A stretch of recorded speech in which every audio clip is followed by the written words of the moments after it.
વાત કરીએ ચાંદીપુરા વાયરસની તો ગુજરાતમાં ચાંદીપુરા વાયરસને લઈ એક બાદ એક બાળકોના મોત નીપજી રહ્યા છે।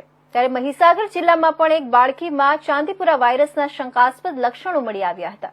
બાળકીને તાવ વોમિટિંગ આવતા સ્થાનિક કક્ષાએ સારવાર કરવામાં આવી હતી, જે બાદ વધુ સારવાર અર્થે અમદાવાદ લઈ જવામાં આવી હતી, જ્યાં સારવાર દરમિયાન તેનું મોત નીપજ્યું હતું, જેને લઈ મહીસાગર આરોગ્ય વિભાગ હરકતમાં આવ્યું છે। મહીસાગર જિલ્લામાં સૌપ્રથમ ચાંદીપુરાના શંકાસ્પદ લક્ષણો એક બાળકીમાં જોવા મળ્યા હતા। લુણાવાડા તાલુકાના જૂના રાબડિયા ગામે પોતાના દાદા દાદી પાસે રહેતી અંદાજિત 5 વર્ષની બાળકીમાં શંકાસ્પદ ચાંદીપુરાના લક્ષણો જોવા મળ્યા હતા, જેને લઈ અને તેને સારવાર માટે અમદાવાદની સિવિલ હોસ્પિટલમાં દાખલ કરવામાં આવી હતી, જ્યાં બાળકીનું સારવાર દરમિયાન મોત નીપજ્યું હતું।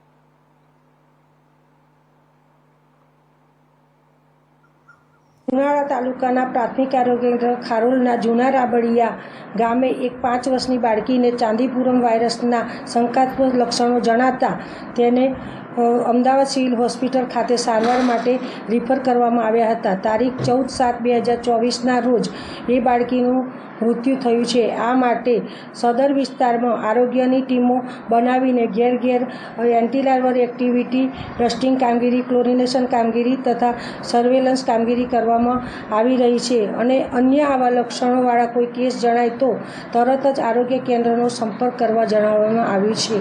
મેડમ, આવો બીજો કોઈ કેસ કે વાળું બાળક અથવા આવા લક્ષણવાળું કોઈ બાળક સામે આવ્યું છે કે કેમ છે? આવા કોઈ લક્ષણોવાળું સર્વેલન્સ દરમિયાન કોઈ બાળક મળેલ નથી।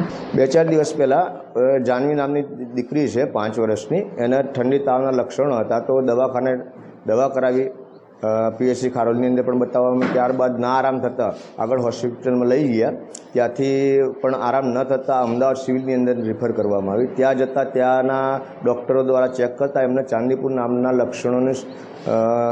લક્ષણો આવતા દેખાતા જિલ્લા વહીવટીતંત્રને જાણ કરવામાં આવી। જિલ્લા વહીવટીતંત્ર દ્વારા રાબડિયા ગામની છેલ્લા 3-4 દિવસથી મુલાકાતો લઈ જમીનના સેમ્પલ અને એ જે જગ્યાએ બનાવ બનેલો છે એ ભાઈની આર્થિક પરિસ્થિતિ પણ નબળી છે અને કાચું મકાન છે ગાર માટીથી ચણેલું, એટલે ત્યાં એના પણ સેમ્પલ લેવામાં આવ્યા છે।